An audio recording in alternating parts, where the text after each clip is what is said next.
نحمده ونصلي على رسوله الكريم أما بعد হিলফুল ফুজুল দাওবক কর্তৃক আয়োজিত আজকের ইফতার মাহফিলে উপস্থিত বরেণ্য আলেম দ্বীন জনাব মাসুম বিল্লাহ সাহেব এবং আজকের এই মাহফিলের সম্মানিত সভাপতি জনাব হারুন রশিদ সাহেব সহ ওলামায়ে কেরাম, অত্র এলাকার গণ্যমান্য মুরব্বিয়ানে কেরাম, আমার তাওহীদি ভাই ও বন্ধুগণ, মাসুম বিল্লাহ সাহেব যে কথাটি বলেছিলেন যে হিলফুল ফুজুলের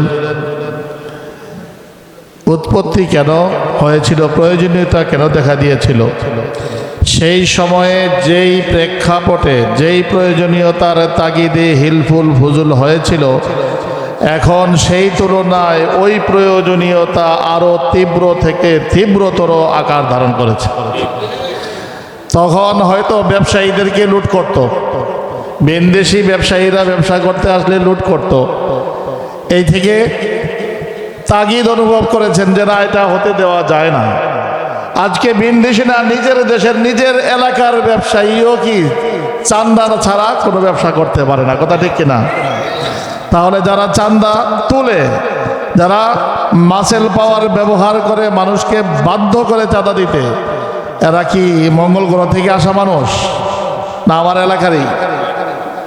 তাহলে আমার এলাকারই যদি হয়, আমার এলাকায় হিলফুল ফুজুলও আছে, আবার চাঁদাবাজও আছে।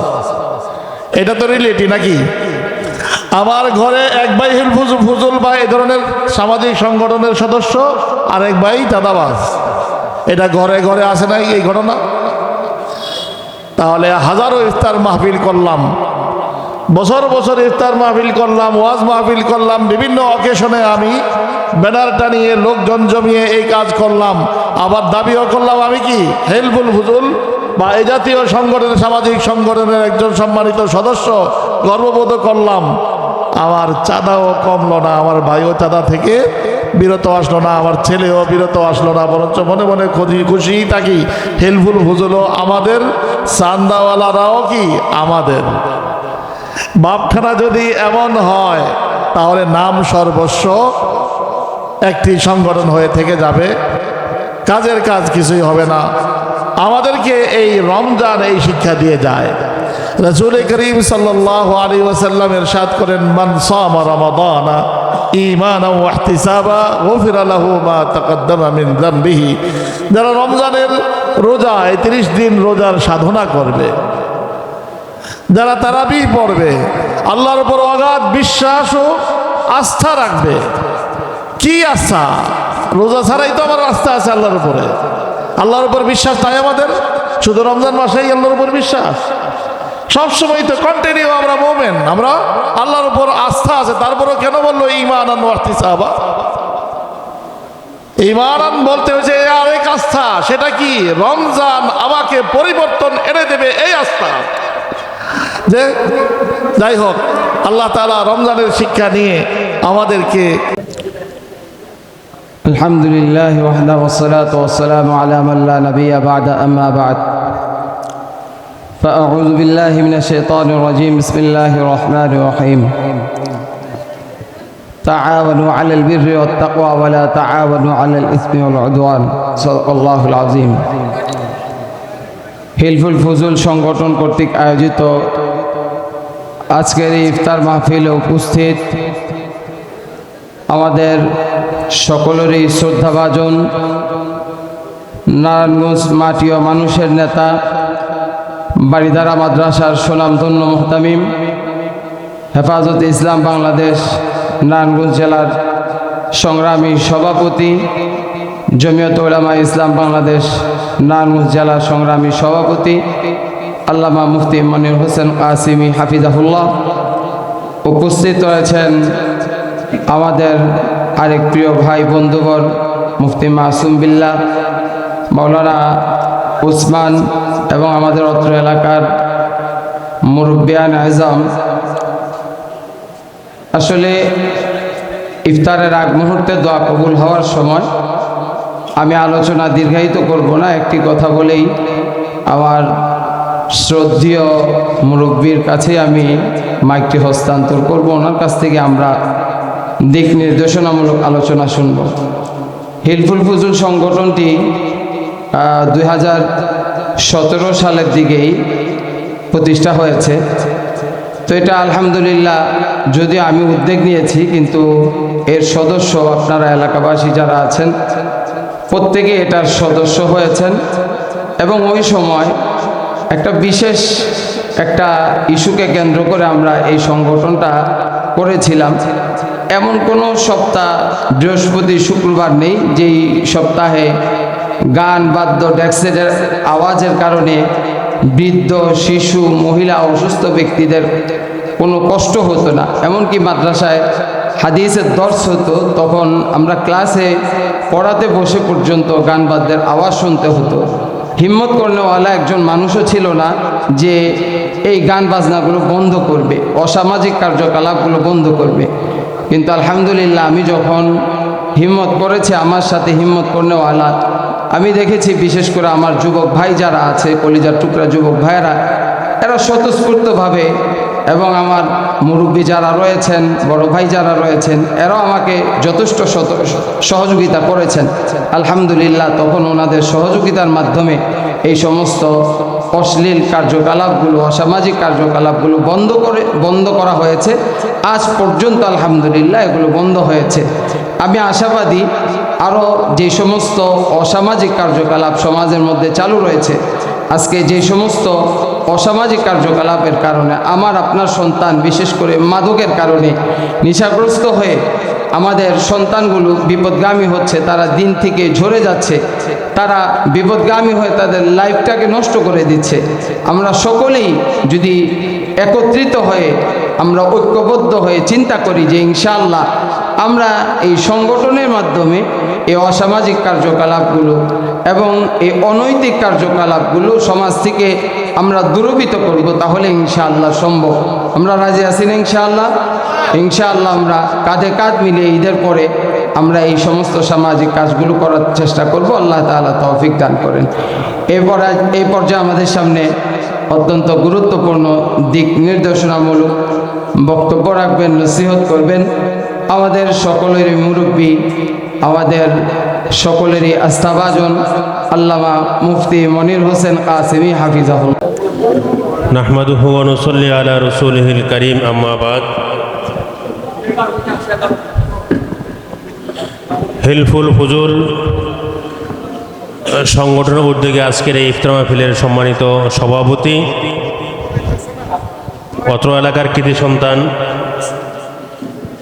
বিশিষ্ট ইসলাম চিন্তাবিদ ও দেওবন্দ জামিয়ার মুহাদ্দিস, সুনামধন্য মুহাদ্দিস ও অত্র মসজিদের খতিব হযরত মাওলানা মুফতি হারুনুর রশিদ সাহেব, আজকে অনুষ্ঠানে প্রধান অতিথি হিসেবে উপস্থিত হয়েছেন এদেশের ইসলামী রাজনীতির অন্যতম পুরোধা, হেফাজতে ইসলাম বাংলাদেশের মহাসচিব আল্লামা মনির হোসেন কাসেমি দামাত বরকাতুহু আলিয়া, মঞ্চ উপস্থিত নেতৃবৃন্দ, সুধীমণ্ডলী, সকলকে রমজানের মোবারকবাদ জানাচ্ছি।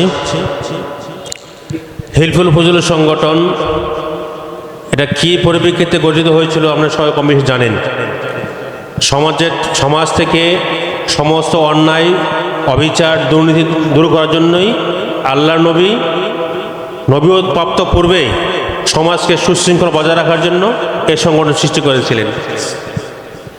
আলহামদুলিল্লাহ, আমরাও আমাদের এই ধারাবাহিকতায় যেহেতু নামটা আমাদের হিলফুল ফুজুল রেখেছি, তা আমরা আমাদের এই খেয়াল রাখতে হবে এই সংগঠনে আমাদের সকলে অন্তর্ভুক্ত হয়ে সংগঠনকে শক্তিশালী করে সমাজ থেকে সমস্ত দুর্নীতি, অন্যায়, রাহাজানি, সন্ত্রাস দূর করব এবং সমাজ ইনসাফ প্রতিষ্ঠা করার চেষ্টা করব। আলহামদুলিল্লাহ, আমরা আশাবাদী বর্তমান যারা আমাদের এই সমাজে বৃহত্তম এই দেওবন্দ এলাকায় আছেন, প্রত্যেকে সামাজিক এবং ন্যায়নিষ্ঠাবান ভালো লোক।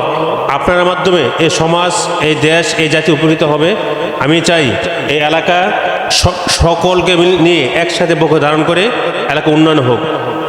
আমি আশাবাদী ব্যক্ত প্রধানমন্ত্রী আজকে আসছে, এখানে কথা বলবেন যে আমরা আল্লাহ নবী যেমন নবুয়ত পাওয়ার আগে সমাজ থেকে অন্যায় দূর করেছেন, নবুয়ত প্রাপ্তর পরে সমাজে রাষ্ট্রে কি করছেন, আল্লাহর নবীর আদর্শ বাস্তবায়ন করেছেন, আল্লাহর হুকুম বাস্তবায়ন করেছেন। আমরা ওই চেষ্টা করতে হবে। সকলকে ধন্যবাদ জানিয়ে শেষ করছি। আসসালামু আলাইকুম রহমতুল্লাহি ওয়া বারাকাতুহু। এরপর যে আমাদের সামনে বক্তব্য নিয়ে আসছে হিজবুল ফুজুল সংগঠনের সংগ্রামী সভাপতি জামিয়া আলামিয়া। قال الله تعالى في كلامه المجيد والفرقان الحميد يا أيها الذين آمنوا كتب عليكم الصيام كما كتب على الذين من قبلكم لعلكم تتقون وقال الله تعالى أيضا شهر رمضان الذي أنزل فيه القرآن هدى للناس وبينات من الهدى والفرقان إلى آخر آية. وقال الله تعالى في الحديث القدسي الصوم لي وأنا أجزي به صدق الله المولانا العظيم. হিলফুল ফুজুল বৃহত্তর দেওবন্দ কর্তৃক আয়োজিত আজকের এই বিশিষ্ট জনদের সম্মানে আয়োজিত ইফতার মাহফিলের সম্মানিত প্রধান অতিথি, বিশেষ অতিথি, সভাপতি, সঞ্চালক সহ আমার সামনে উপবিষ্ট প্রিয় রোজাদার ভাইরা, আসসালামু আলাইকুম ওয়া রাহমাতুল্লাহি ওয়া বারাকাতুহু। আমরা আল্লাহর দরবারে শুকরিয়া জ্ঞাপন করছি যে আল্লাহ রাব্বুল আলামিন আমাদেরকে সুসংগঠিত করার জন্য, দেওবন্দ এলাকাকে শৃঙ্খলায় ফিরিয়ে আনার জন্য, বিশৃঙ্খলা থেকে মুক্ত রাখার জন্য ঐক্যবদ্ধ এক দেওবন্দ প্রতিষ্ঠার লক্ষ্যে এবং উদ্দেশ্যে হিলফুল ফুজুল প্রতিষ্ঠিত হয়েছিল এবং সেই প্রতিষ্ঠার বাৎসরিক ইফতার মাহফিলে আল্লাহ সুবহানাহু ওয়া তাআলা আমাদেরকে একত্রিত হওয়ার সুযোগ এবং তৌফিক দান করেছেন। এই জন্য মহান মনিবের দরবারে শুকরিয়া দান আদায় করে বলছি আলহামদুলিল্লাহ। কৃতজ্ঞতা এবং শুকরিয়া জ্ঞাপন করছি আমার প্রাণপ্রিয় ভাইদের, যারা আমার মতো একজন নগণ্য ব্যক্তিকে আপনাদের এত বিশাল এক প্রোগ্রামে আমন্ত্রণ করেছেন। এই জন্য আপনাদের কাছে আমি কৃতজ্ঞতা জ্ঞাপন করছি। পাশাপাশি একটু সংশোধনী দিচ্ছি, আমি অ্যাডভোকেট আক্তার হোসেন, বাংলাদেশ জামাত ইসলামী, নারায়ণগঞ্জ সদর পশ্চিম থানা আমির। প্রিয় ভাইয়েরা, আমরা সবাই জানি হিলফুল ফুজুল কোন প্রেক্ষাপটে প্রতিষ্ঠিত হয়েছিল। হিলফুল ফুজুল আল্লাহ রাসূল সাল্লাল্লাহু আলাইহি ওয়াসাল্লাম তার জীবনের যখন 17টি বছর অতিক্রম করলেন, আরেকটি প্রেক্ষাপটে এসেছে যখন তার বয়স হয়েছিল 25 বছর। ওই সময় হিলফুল ফুজুল প্রতিষ্ঠিত করেছিলেন আল্লাহ রাসূল সাল্লাল্লাহু আলাইহি ওয়াসাল্লাম। মক্কার মধ্যে যে বিরাজমান অনৈতিকতা ছিলেন, বিশৃঙ্খলা ছিল, হানাহানি মারামারি ছিল, জাহেলিপনা ছিল, জুলুম ছিল, সেই জুলুমের অবসান ঘটানোর জন্য, হানাহানির অবসান ঘটানোর জন্য, শান্তি এবং শৃঙ্খলা প্রতিষ্ঠার জন্যই হিলফুল ফুজুল আল্লাহ রাসূল সাল্লাল্লাহু আলাইহি ওয়াসাল্লামের উদ্যোগে প্রতিষ্ঠিত হয়েছিল তৎকালীন সময়ের যুবকদের এবং প্রবীণদের সমন্বয়ে।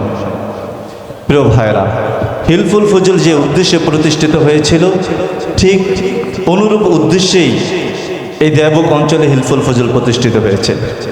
তা আমি সকল যুবক ভাইদের স্মরণ করে দিতে চাই আল্লাহ রাসূলের সেই অমীয় বাণী, যে বাণী আল্লাহ রাসূল সাল্লাল্লাহু আলাইহি সাল্লাম বলেছিলেন, আমাকে সবচেয়ে বেশি সহযোগিতা করেছিল যুবকরা, আর সবচেয়ে বেশি বেদনা বা কষ্ট দিয়েছিল বৃদ্ধরা ইসলাম প্রতিষ্ঠা করার ক্ষেত্রে। আজকের এই যে যুবকরা হিলফুল ফুজুল প্রতিষ্ঠিত করেছেন, আমি আশা করি এই যুবকদের মাধ্যমেই এই দেওবন্দে মাদকমুক্ত, সন্ত্রাসমুক্ত, চাঁদাবাজ মুক্ত, ভূমিদস্যুতা মুক্ত এক সুন্দর দেওবন্দ প্রতিষ্ঠা করা সম্ভব হবে ইনশাআল্লাহ। এবং সেই প্রতিষ্ঠায় সকলকে ঐক্যবদ্ধভাবে, যার যার অবস্থান থেকে ঐক্যবদ্ধভাবে কাজ করার আহ্বান জানিয়ে আমি আমার সংক্ষিপ্ত বক্তব্য সমাপ্তি ঘোষণা করছি। মা আসসালাম, আসসালামু আলাইকুম ওয়া রাহমাতুল্লাহি ওয়া বারাকাতুহু। আলহামদুলিল্লাহ। আমাদের